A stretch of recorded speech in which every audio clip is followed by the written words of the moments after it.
दोस्तों, जिंदगी में कई बार हमें लगता है कि हमारी नेकी, हमारी भलाई व्यर्थ में चली जाती है।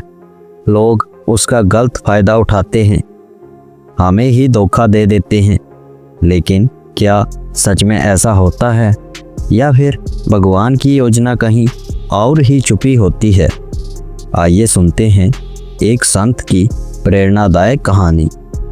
बहुत समय पहले एक छोटे से गांव में एक साधु संत रहते थे।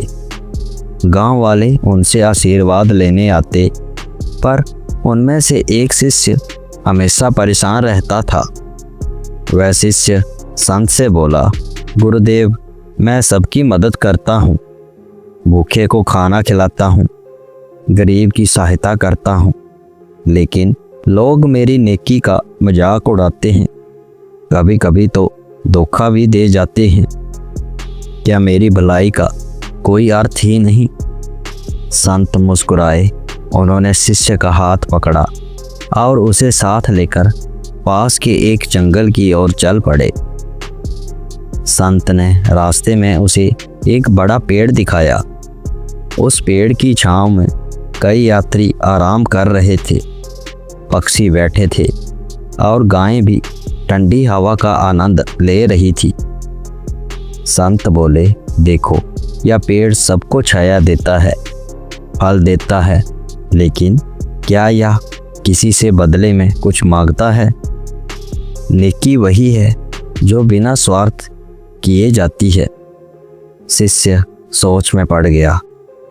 फिर आगे बढ़ते हुए उन्होंने देखा कि एक गरीब यात्री भूखा बैठा था। संत ने अपने झोले से रोटियां निकाली और उसे दे दी। शिष्य ने देखा कि यात्री ने धन्यवाद तक नहीं कहा और चुपचाप खा लिया। शिष्य बोला, गुरुदेव, उसे तो आभार भी जताना नहीं आया, उसे आपका आभार जताना चाहिए था। संत मुस्कुराए और बोले, जब भगवान सूरज को चमकने भेजते हैं, तब क्या हर कोई उसका धन्यवाद करता है? भलाई का फल तुरंत ना मिले, पर उसका असर गहराई तक जाता है। फिर दिन ढलने लगा। अचानक वही भूखा यात्री गांव में पहुंचा। वह वास्तव में एक व्यापारी का बेटा था जो रास्ता भटक गया था। शिष्य ने आश्चर्य से देखा कि गांव वालों ने उसे पहचान लिया और वह वहां की भलाई को याद रखते हुए गांव में अन्न और धन दान कर गया। संत ने शिष्य से कहा, देखा, तुम्हें लगा कि तुम्हारी भलाई व्यर्थ गई, लेकिन भगवान की बड़ी योजना होती है। लेकिन नेकी कभी व्यर्थ नहीं जाती, उसका फल सही समय पर सामने आता है। शिष्य की आंखों में आंसू आ गए। उसने सिर झुकाकर कहा, गुरुदेव, अब मैं समझ गया, नेकी का बीज बोना हमारा काम है, फल देना भगवान का। संत ने हाथ उठाकर आशीर्वाद दिया और कहा, याद रखो, इंसान का काम है भलाई करना और भगवान का काम है समय आने पर उस भलाई का फल लौटाना।